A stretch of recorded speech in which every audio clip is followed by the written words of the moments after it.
ಲೋಕಸಭಾ ಕಲಾಪಕ್ಕೆ ನುಗ್ಗಿ ಕೋಲಾಹಲ ಸೃಷ್ಟಿಸಿದ ಪ್ರಕರಣಕ್ಕೆ ಸಂಬಂಧಿಸಿದಂತೆ ಸಂಸದ ಪ್ರತಾಪ್ ಸಿಂಹ ವಿರುದ್ಧ ಕುಶಾಲನಗರದಲ್ಲಿ ಬ್ಲಾಕ್ ಕಾಂಗ್ರೆಸ್ ಸಮಿತಿ ವತಿಯಿಂದ ಪ್ರತಿಭಟನೆ ನಡೆಯಿತು. ಸಂಸತ್ ಭವನ ಭದ್ರತಾ ವೈಫಲ್ಯ ಖಂಡಿಸಿ ಪ್ರತಿಭಟಿಸಿದ ಕಾಂಗ್ರೆಸ್ ಮುಖಂಡರು ಹಾಗೂ ಕಾರ್ಯಕರ್ತರು ಬಿಜೆಪಿ ಸರ್ಕಾರದ ವಿರುದ್ಧ ಆಕ್ರೋಶ ವ್ಯಕ್ತಪಡಿಸಿದರು. ತನ್ನ ಬೆಂಬಲಿಗರ ಕಿಡಿಗೇಡಿತನದಿಂದ ಸಂಸತ್ನಲ್ಲಿ ಭದ್ರತಾ ವೈಫಲ್ಯಕ್ಕೆ ಕಾರಣರಾದ ಸಂಸದ ಪ್ರತಾಪ್ ಸಿಂಹ ರಾಜೀನಾಮೆ ನೀಡುವಂತೆ ಪ್ರತಿಭಟನಾಕಾರರು ಒತ್ತಾಯಿಸಿದರು. ಸಂಸತ್ಗೆ ಸೂಕ್ತ ಭದ್ರತೆ ಕಲ್ಪಿಸುವಲ್ಲಿ ಮೋದಿ ಹಾಗೂ ಅಮಿತ್ ಶಾ ವಿಫಲರಾಗಿದ್ದಾರೆ ಎಂದು ಪ್ರತಿಭಟನಾಕಾರರು ಆಕ್ರೋಶ ವ್ಯಕ್ತಪಡಿಸಿದರು. ಫೀಲ್ಡ್ ಮಾರ್ಷಲ್ ಕಾರ್ಯಪ್ಪ ವೃತ್ತದಲ್ಲಿ ಮಾನವ ಸರಪಳಿ ರಚಿಸಿ ಕೆಲಕಾಲ ರಸ್ತೆ ತಡೆ ನಡೆಸಿ ಪ್ರತಿಭಟಿಸಲಾಯಿತು.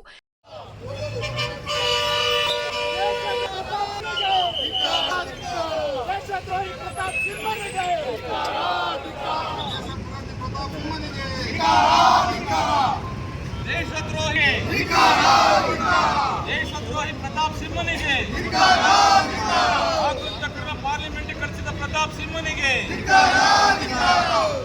ತನ್ನ ಬೆಂಬಲಿಗರನ್ನ ಅರಾಜಕತೆಗೆ ಎಡಮಾಡಿಕೊಟ್ಟಂತ ಪ್ರತಾಪ್ ಸಿಂಹನಿಗೆ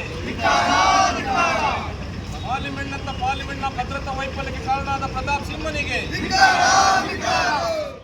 ಈ ಸಂದರ್ಭ ಸುದ್ದಿಗಾರರೊಂದಿಗೆ ಮಾತನಾಡಿದ ಕುಶಾಲನಗರ ಬ್ಲಾಕ್ ಕಾಂಗ್ರೆಸ್ ಅಧ್ಯಕ್ಷ ವಿಪಿ ಶಶಿಧರ್ ಅವರು, ಸಂಸದ ಪ್ರತಾಪ್ ಸಿಂಹಗೆ ಇರುವುದು ನಕಲಿ ದೇಶ ಪ್ರೇಮವಷ್ಟೇ. ತನ್ನ ಬೆಂಬಲಿಗರ ಕೃತ್ಯದಿಂದ ಆತನ ನಿಜ ಬಣ್ಣ ಬಯಲಾಗಿದೆ. ಇದೇ ಕೃತ್ಯ ಕಾಂಗ್ರೆಸ್ಸಿನ ಕಡೆಯಿಂದ ಉಂಟಾಗಿದ್ದಲ್ಲಿ ಎಲ್ಲೆಡೆ ಬೆಂಕಿ ಹಚ್ಚುವ ಕೆಲಸವಾಗ್ತಿತ್ತು. ಮೋದಿಯ ಕನಸಿನ ಸಂಸತ್ನ ಘನತೆಗೆ ಚ್ಯುತಿ ತರುವಂತಹ ಕೃತ್ಯ ಇದಾಗಿದ್ದು, ಈ ಬಗ್ಗೆ ಕೊಡಗು ಮೈಸೂರು ಜನತೆ ಎಚ್ಚೆತ್ತುಕೊಳ್ಳಬೇಕಿದೆ. ಆಗುಂತಕರಿಗೆ ಪಾಸ್ ನೀಡಿ ಜಗತ್ತಿನ ಮುಂದೆ ಭಾರತ ತಲೆ ತಗ್ಗಿಸುವಂತಹ ಕೃತ್ಯಕ್ಕೆ ಪರೋಕ್ಷ ಕಾರಣವಾದ ಸಂಸದರನ್ನು ದೂರ ಇಡುವ ಕೆಲಸ ಮಾಡಬೇಕಿದೆ ಎಂದರು.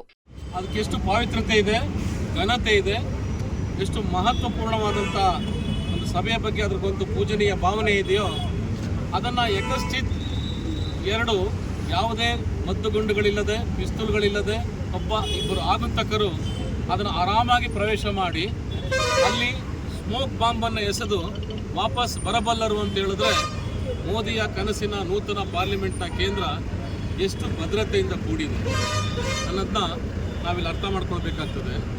ನಮ್ಮ ಸಣ್ಣ ಅಸೆಂಬ್ಲಿಯಲ್ಲಿ ಗ್ಯಾಲರಿಯಲ್ಲಿ ಕುಳಿತುಕೊಂಡು ಅಲ್ಲಿಂದ ನೆಗೆಲಿಕ್ಕೆ ಹುಡುಗಾಟಿಕೆ ಅಲ್ಲ, ಅಥವಾ ಅಲ್ಲೊಂದಷ್ಟು ಪೊಲೀಸ್ ರಕ್ಷಣೆ ಇರ್ತದೆ. ರಾಜ್ಯ ಮಟ್ಟದಲ್ಲಿ ಒಂದು ರಕ್ಷಣೆ ಇರುವಂಥದ್ದನ್ನ ಕೇಂದ್ರ ಸರ್ಕಾರದ 3 ಸುತ್ತಿನ ಭದ್ರಕೋಟೆಯನ್ನು ಭೇದಿಸಿ ತನ್ನ ಸೂಸ್ ಒಳಗಡೆ ಬಾಂಬನ್ನು ಅಸಲಿ ಬಾಂಬ್ ಏನಾದ್ರು ಇಟ್ಕೊಂಡು ಆತ ಹೋಗಿದ್ರೆ ಇವತ್ತು ಯಾವ ಅನಾಹುತ ಆಗ್ತಿತ್ತು, ಜಗತ್ತಿನ ರಾಷ್ಟ್ರಗಳ ಮುಂದೆ ಭಾರತದ ಘನತೆ ಏನಾಗ್ತಾ ಇತ್ತು, ಇಷ್ಟನ್ನೂ ರಕ್ಷಿಸಲಾಗದಂಥ ಅಸಹಾಯಕತೆಗೆ ನಮ್ಮ ಸರ್ಕಾರ ಬಿದ್ದಿದ್ರೆ ಇವತ್ತು ನಮ್ಮ ಪರಿಸ್ಥಿತಿ ಏನಾಗ್ತಿತ್ತು, ಅಪಮಾನಕರ ಆಗ್ತಿತ್ತು ಅನ್ನೋದನ್ನ ಒಂದು ಕ್ಷಣ ಆಲೋಚನೆ ಮಾಡಿದ್ರೆ ನಾವು ದಂಗಾಗ್ತೀವಿ. ಇವತ್ತು ಮೋದಿ ಪರವ ಇರುವಂಥ ಎಲ್ಲ ದೃಶ್ಯ ಮಾಧ್ಯಮಗಳು ಇವತ್ತು ಯಾವ ಮಟ್ಟಕ್ಕೆ ಪೇಚಾಡ್ತಿದೆ ಅಂತ ಹೇಳಿದ್ರೆ ಇದು ಏನೂ ಆಗಿಲ್ಲ ಅನ್ನೋ ಥರ ಪೇಚಾಡ್ತಾ ಇದ್ದಾರೆ. ಇದೇ ಪ್ರತಾಪ್ ಸಿಂಹ ಅಕಸ್ಮಿತವಾಗಿ ಇದನ್ನು ಕಾಂಗ್ರೆಸ್ಸಿನ ಒಬ್ಬ MP ಪಾಸನ್ನು ಕೊಟ್ಟಿದ್ರೆ ಈಗಾಗಲೇ ಎಲ್ಲ ಸಮಸ್ತ ಭಾರತದಲ್ಲಿರುವಂಥ ಕಾಂಗ್ರೆಸ್ಸಿಗರೆಲ್ಲರನ್ನೂ ಹಣೆಪಟ್ಟಿ ಅಂಟಿಸಿ ದೇಶದ್ರೋಹಿಗಳು ಅಂತೇಳಿ ಹಣೆಪಟ್ಟಿ ಅಂಟಿಸ್ತಾ ಇದ್ರು. ನಾವು ಪಾಕಿಸ್ತಾನದವರು ಅಂತೇಳಿ ದೂಷಣೆ ಮಾಡ್ತಾ ಇದ್ವಿ. ಇವತ್ತು ಏನು ಉತ್ತರ ಕೊಡ್ತಾ ಇದ್ದಾರೆ? ಎಲ್ಲಕ್ಕೂ ಬೆಂಕಿ ಹಚ್ಚುವ ಪ್ರವೃತ್ತಿ ಇಟ್ಕೊಂಡಿದ್ದಂಥ, ಎಲ್ಲ ಬಾಲಕ್ಕೂ ಬೆಂಕಿ ಹಚ್ಚಿ ತಮಾಷೆ ನೋಡ್ತಿದ್ದಂಥ ಪ್ರತಾಪ್ ಸಿಂಹ ಪ್ರತಿಯೊಂದರಲ್ಲೂ ಕೂಡ ಒಂದು ಧರ್ಮದ ಕನ್ನಡಕ ಹಾಕೊಂಡು ಧರ್ಮ ದ್ವೇಷಿಯಾಗಿ ಕಾಣ್ತಿದ್ದಂಥ ಪ್ರತಾಪ್ ಸಿಂಹ ದೇಶದ್ರೋಹವೇ ತನ್ನ ರಕ್ತಗತವಾಗಿ ಬಂದಿದೆ ಅಂತೇಳಿ ಅಸಲಿ ನಕಲಿ ದೇಶಭಕ್ತನಂತೆ ವರ್ತಿಸ್ತಿದ್ದಂಥ ಪ್ರತಾಪ್ ಸಿಂಹ ಯಾಕೆ ಮೌನವಾಗಿದ್ದೆ? ಜಿಲ್ಲಾ ಪಂಚಾಯಿತಿ ಮಾಜಿ ಅಧ್ಯಕ್ಷೆ ಕೆಪಿ ಚಂದ್ರಕಲಾ ಮಾತನಾಡಿ, ಗ್ಯಾಸ್ ಬಾಂಬ್ ಬದಲು ಬಾಂಬ್ ದಾಳಿ ನಡೆದಿದ್ದಲ್ಲಿ ಎಂತಹ ದೊಡ್ಡ ಅನಾಹುತ ಸೃಷ್ಟಿಯಾಗುತ್ತಿತ್ತು ಎಂಬ ಅಂಶ ಎಲ್ಲರೂ ಗಮನಿಸಬೇಕಾಗಿದೆ. ಇಂತಹ ಭದ್ರತಾ ವೈಫಲ್ಯಕ್ಕೆ ಹೊಣೆ ಹೊತ್ತು ಅಮಿತ್ ಶಾ ರಾಜೀನಾಮೆ ನೀಡಬೇಕಿದೆ ಎಂದು ಆಗ್ರಹಿಸಿದರು. ಅಮಿತ್ ಶಾ ಅವರು ದೇಶದ ಎಲ್ಲರ ಪರವಾಗಿ, ಜನತೆ ಪರವಾಗಿ ಅವರು ಫಸ್ಟ್ ರಾಜೀನಾಮೆಯನ್ನು ಕೊಡಬೇಕು. ಇದು ಈ ಒಬ್ಬರು ನೀಲಮ್ ಅಂತ ಲೇಡಿ ಪಾಪಗಳು ಮಾತಾಡಿದಾಳೆ. ಏನಂತ ಹೇಳಿದರೆ, ಅವರ ಧ್ವನಿ ಹತ್ತಿಕ್ಕಲು ಅವರು ಮಾಡಿದ್ದಾರೆ, ಇಲ್ಲ ಅಂತಲ್ಲ. ಇದು ಹೇಯ ಕೆಲಸ, ನಾಚಿಕೆಗೇಡಿನ ಕೆಲಸ ಅವ್ರು ಮಾಡಿದ್ದಾರೆ. ಎಷ್ಟು ಸುಲಭ ಅಂತ ಹೇಳಿದ್ರೆ, ನಾವು ಇಲ್ಲಿ ವಿಧಾನಸೌಧಕ್ಕೆ ಹೋಗೋಕ್ಕಾಗಲ್ಲ, ಇಲ್ಲಿ ಇರೋರಿಗೆ ಯಾರಿಗಾರು ಕಾಮನ್ ಆಗಿ ವಿಧಾನಸೌಧಕ್ಕೆ ಒಳಗಡೆ ನುಗ್ಗೋಕ್ಕೂ ಆಗಲ್ಲ. ಅಂಥ ಸಂದರ್ಭದಲ್ಲಿ ಇಲ್ಲಿ ಯಾವ ಥರ ಸೆಕ್ಯೂರಿಟಿ ಎಷ್ಟು ಫೇಲಿಯರ್ ಆಗಿದೆ ಅಂತ ಹೇಳಿದ್ರೆ ಅದನ್ನ ಹೇಳಲಿಕ್ಕೆ, ಈ ದೇಶದಲ್ಲಿ ಹೇಳಲಿಕ್ಕೆ 2 ಮಾತಿಲ್ಲ, ಬಾಯಿಲ್ಲ ಯಾರಿಗೂ ಆ ರೀತಿ ಮಾಡಿರುವಂಥ ಒಂದು ಕೃತ್ಯ ಇದು ಅಂತ ಹೇಳಲಿಕ್ಕೆ ಇಚ್ಛೆ ಪಡ್ತೀನಿ. ಅಮಿತ್ ಶಾ ಈಗ ಪ್ರತಾಪ್ ಸಿಂಹ ಕೂಡ ಇವನು ರೆಗ್ಯುಲರ್ ಕಸ್ಟಮರು. ಪ್ರತಾಪ್ ಸಿಂಹನಿಗೆ ಈ ಥರ ಕಸ್ಟಮರ್, ಈಗ ನಮ್ಮ ರಾಜಕಾರಣದಲ್ಲಿ ಕಳ್ಳರು ಇರ್ತಾರೆ, ಒಳ್ಳೆಯವರು ಇರ್ತಾರೆ, ನಾವು ನಂಬೋಕ್ಕಾಗಲ್ಲ. ಆದರೂ ಕೂಡ ಇವನು ರೆಗ್ಯುಲರ್ ಇದ್ದಾಗ ಅವನ ತಂದೆ ಕೂಡ ನಮಗೆ ಗೊತ್ತಿದೆ, ಇಸ್ರೋ ಮರ್ಕಲ್ಗೋಡು ಗೊತ್ತಾಯ್ತಾ? ತುಂಬ ಸಲ ಅವ್ರನ್ನ ನೋಡಿದ್ದೀವಿ. ಅವ್ನು ಮುಂಚೆ ಕಾಂಗ್ರೆಸ್ಸಲ್ಲಿದ್ದ, ಈಗ BJPಗೆ ಸೇರ್ಕೊಂಡಿದ್ದಾನೆ ಅಷ್ಟೇ. ತುಂಬ ಸಲ ಆಚೆ ಈಚೆ ಓಡಾಡ್ಕೊಂಡೇ ಇದ್ದ ಇವರು ಈ ಮನುಷ್ಯ.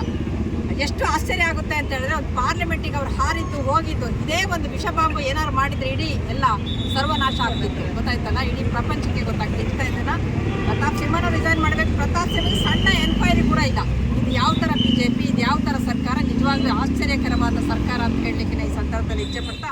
ನಗರ ಕಾಂಗ್ರೆಸ್ ಅಧ್ಯಕ್ಷ ಪ್ರಮೋದ್ ಮುತ್ತಪ್ಪ, ಪುರಸಭೆ ಸದಸ್ಯರಾದ ಶೇಖ್ ಕಲೀಮುಲ್ಲಾ, MK ದಿನೇಶ್, ಕಾರ್ಮಿಕ ಘಟಕದ TP ಹಮೀದ್, ಶಿವಶಂಕರ್, ಕೆಪಿಸಿಸಿ ಸದಸ್ಯ ನಟೇಶ್ ಗೌಡ, ಪ್ರಮುಖರಾದ ರಜಾಕ್, ಫಿಲೋಮಿನಾ, ನವೀನ್, ರಂಜನ್, ಪ್ರಕಾಶ್, ಆದಂ, ನಾರಾಯಣ್, ಮುಸ್ತಾಫಾ ಮತ್ತಿತರರು ಪ್ರತಿಭಟನೆಯಲ್ಲಿ ಪಾಲ್ಗೊಂಡಿದ್ರು. TV1 news, Vinod, Kushalnagar.